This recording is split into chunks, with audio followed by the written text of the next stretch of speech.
I pozdrav Vuko i moj, dobrodošli u novi video. Znači nije mi bilo stvarno jako dugo. Ima i zato objašnjenje, znači uspio sam naći konačno novi stan i preselili smo se. Sad, prenio sam normalno i akvarije, zato sad trenutno i snimam. Sad ću vam trenutno 70 litara kozičnjak se nije ništa promijenio, znači kakav je bio tamo, kako ga se sjećate, takav je i sad. Ali zato 130 di su zlatne i 200 di imam skalare, šta još imaju, razbore, moli, ksifo, sijamski algojedi, dvije vrste koridorasa, ancistrusi, ne znam da li još šta ima, mislim da nema više ništa, neonke, da. U biti, ta dva akvarija su malo sad drugačija.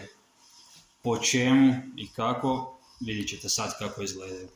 Uživajte u videu, obavezno ostavite like, pretplatite YouTube kanal ako to već niste napravili. I ništa, gledamo se, pišite ideje u komentare za nove videe. Ajmo. Prvo da vam pokažem kako zlatni imaju lijep natkaslić. Znači to je remek dijelo mog staroga. Evo ga. Ovo je trenutno akvarij od zlatni. Kao što vidite, dobili su pozadinu i malo sam travu makao u stranu. Tu se trenutno nalazi u tih 130 litara, dvije pumpe, unutarnja original pumpa i tamo je jedna mala vanjska pomoćna. Mislim vanjska, unutarnja ali pomoćna. Pošto su zlatne malo više vole da prljaju, nalaze se tu 4 zlatne i 3 koridorasa metalni. Plus, nema više matičnog para, nažalost ženka je uginula, ostao sam samo sa mužjakom. Tu je znači mužjak ancistrusa, 5 godina ili 6 star,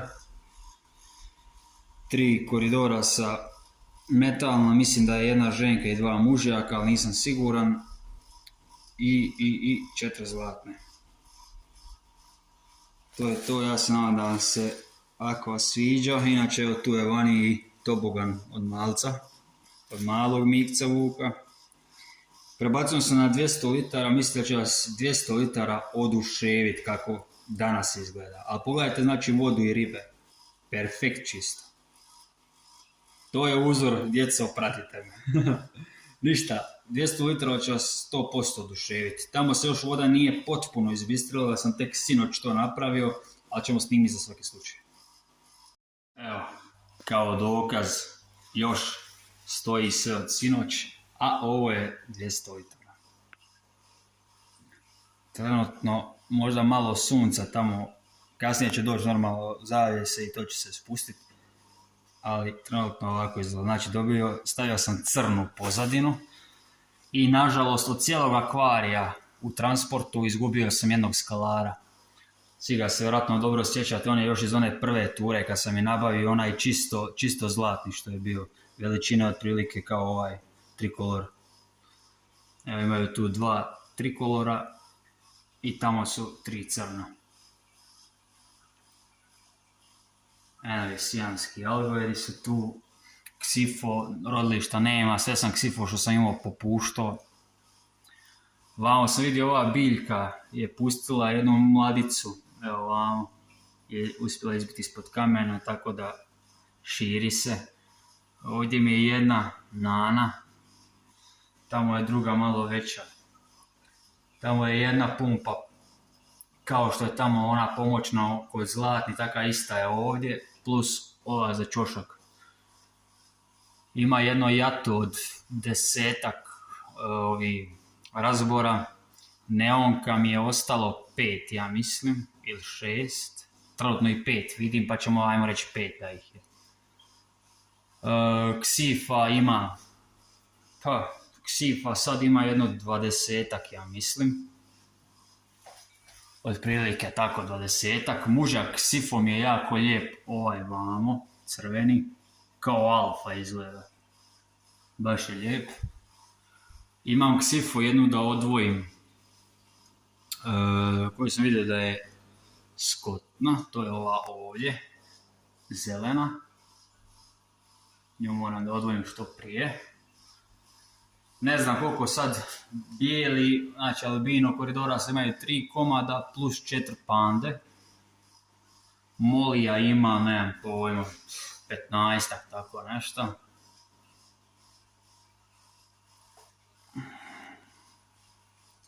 Onu žutu moli moram isto, evo, nju moram isto da razmnožim, jer će mi biti fora mladi od crnog mužjaka i pošto imam samo nju žutu trenutno. Crni mužjak, žuta ženka, pun pogodak. Probat ćemo neki miks. Ima dosta mladi sad vamo riba koje nadam se da skalari neće napadat, zato idem sad da jedu, da su siti, da mi ne bi koja mlada nastradala, pošto ima baš mali primjeraka, naprijed kao ova.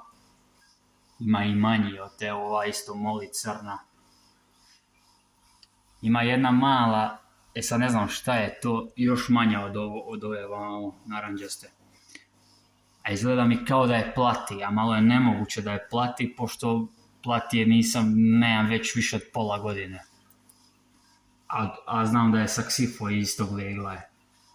Ali evo, ima trave, valjda će se znati sakriti, ali idem im za svaki slučaj da jedu, da su skalari siti. Jebote, nisam dugo snimao, Mika se izgubio si foru. Ništa, ja se nadam da se ovaj video svidio, znači ako je, obavezno opišite like, pretplatite mi YouTube kanal, dijelite ovaj video, pratite me još uvijek. U što većem broju nagovarajte sve babe, mame, djedove i koga već imate, svi da prate Mikca Vuka. To je to, mi se vidimo u sljedećem videu, a do tad pozdrav i uživajte.